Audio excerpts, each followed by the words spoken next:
Aloha! It is I, the Great Clement, and we are at part 4 of Sonic CD, where we're now in Quartz Quadrant, which in the present is some sort of emerald mine cave thing. And, this is where we're going to be getting the last time stone in the game. Thanks for that pointless path, game. That was useful. The only thing interesting about Quartz Quadrant is it has a whole bunch of conveyor belt platforms, and the conveyor belt platforms you can actually use to help you get into the past or the future, because again, you need a big boost of speed in order to do this stuff. Like, you can't... If you go very fast, but then you hit a direct halt as you're flashing, you'll lose the past and the future signpost thing, and then you're screwed out of luck. You can't go into the past or future until you find another different signpost. And booyah! There's another roboticizer destroyed. But anyway, the conveyor belts, if they're going the opposite way of where you're running, you know, you can go a little bit slower and therefore gain a lot of speed in a long amount of time, like at least a longer amount of time. And it'll help you get to the past and the future a lot easier, now won't it? Obviously, when you destroy the roboticizers, you still have to watch out for spikes and crushing objects and stuff, because even though the enemies are still dead, there is a way you can lose your rings even still, and that's not good. I don't know what's up with this place in the past. It's like it's a big emerald pool, crazy... I don't know what's up with Quartz Quadrant in the past, but anywho, we're on the last special stage, folks. I hope you, are done watching. I hope you've gotten used... I hope you haven't gotten used to it. There we go.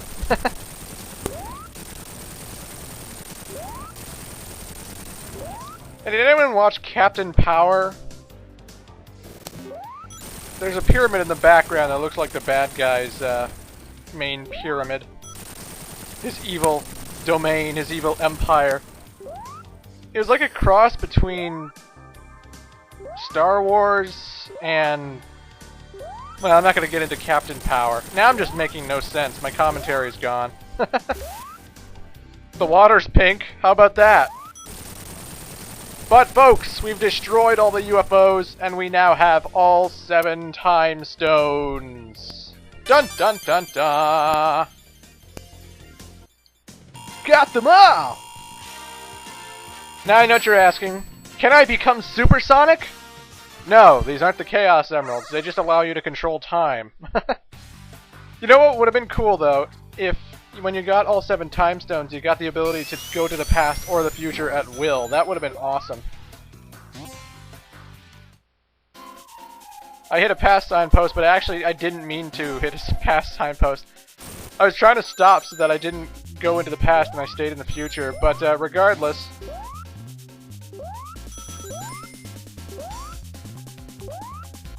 I have to make a correction that I did in part 1, or was it part 1 or part 2? In part 2, I believe, I was debating whether the enemies stay into the past after you've gotten all 7 time stones. As you can clearly see, no, they don't. The enemies are gone. I don't have to destroy the roboticizer because I have all the time stones, therefore Eggman couldn't put robots here, therefore there are no robots to destroy. It's a very cool concept, I like it, but you know, if you go into the past, you're basically looking for the easy mode because there's no enemies here. I got nothing to worry about.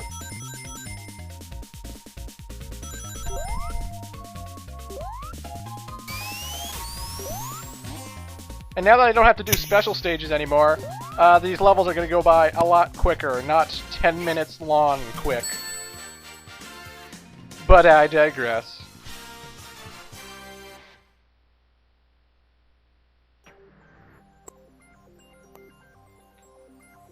And Quartz Quadrant in the future is like some kind of weird civilization.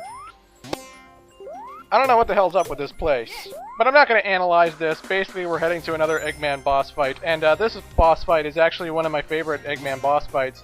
It's not hard, it's not easy. Well, it's easy, it's kind of easy. But I just like the whole concept. Anyway, for some reason, Eggman is in a machine similar to the final boss in the original Sonic the Hedgehog. And I don't know why he's standing in there. I don't know what good he's doing standing in there. I mean, what's the point, Eggman? Why? Why are you standing there? But I digress. You are running along this conveyor belt, and the conveyor belts, if you don't keep running, you're going to run into spikes, but he's also trying to drop bombs on you, so you do have to reduce your speed a few times here and there so you don't get hit by the bomb. In order to damage Eggman, you have to keep running on the conveyor belt until the conveyor grinding part of the platform destroys Eggman's tower and he's forced to run for his life. You know, Eggman, maybe you should have thought of this out. I don't know. Even though you have an indestructible tower, didn't you think your conveyor belt would damage you in some way? Come on!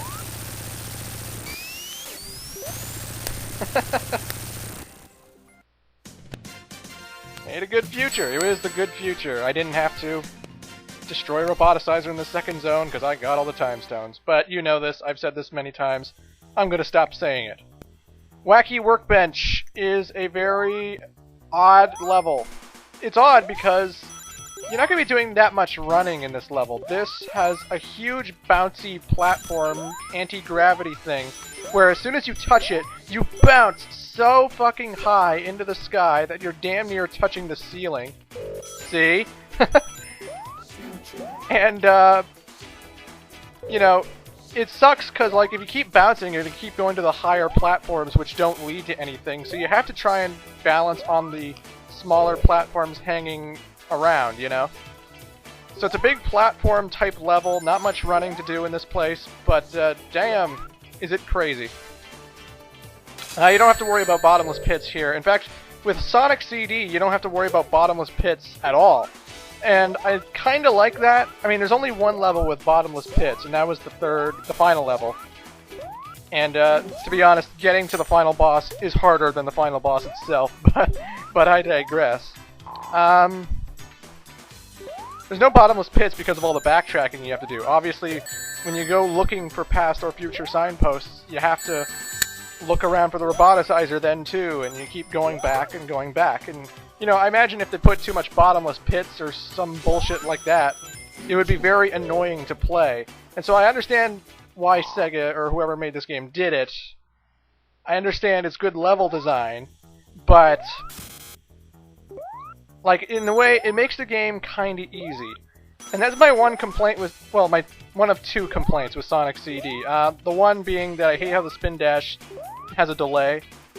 I know that's minor, I know a lot of people wouldn't be bothered by that, but it bothers me. I hate that. It's like, as soon as I start up the spin dash, I expect to zoom out instantly, and it doesn't happen for me.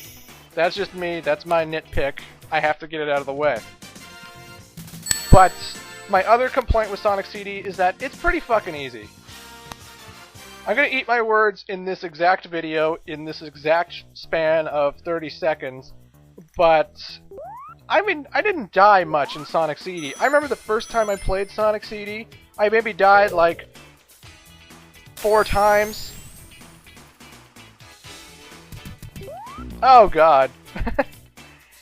Again, if you're crushed, you instantly die no matter how many rings you have. I don't think I've shown that off in an LP yet, but it's pretty much the core gameplay element of every Sonic game. If you get crushed, you're dead, so don't get crushed.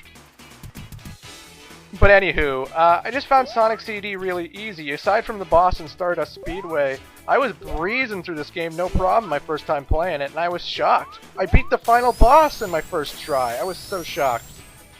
Like, I like Sonic CDs for its uniqueness. It's pretty damn easy, I gotta be honest. It's so easy. I never had much issue playing this game. Sonic 3 and Knuckles, I got a lot of game overs when I played that. Sonic 2, again, I always game overed on that game, and then I got good enough that I got to the Death Egg Zone, and the final boss, because you have no rings, would constantly kill me and kill me and kill me, and I had to restart the game many times. But now I'm so awesome at Sonic 2, and I love it to death, because it's the best game ever made. But, Sonic CD, I don't know, you know, I played it when I was 10, maybe that has some impact. I played the others when I was like 8 and 5, well, 8 and 7 and such. But I don't know, I thought it was pretty damn easy. That's my only complaint. Sonic CD is pretty easy. But anyway, folks, we'll be finishing Zone 3 in Part 5. See you then.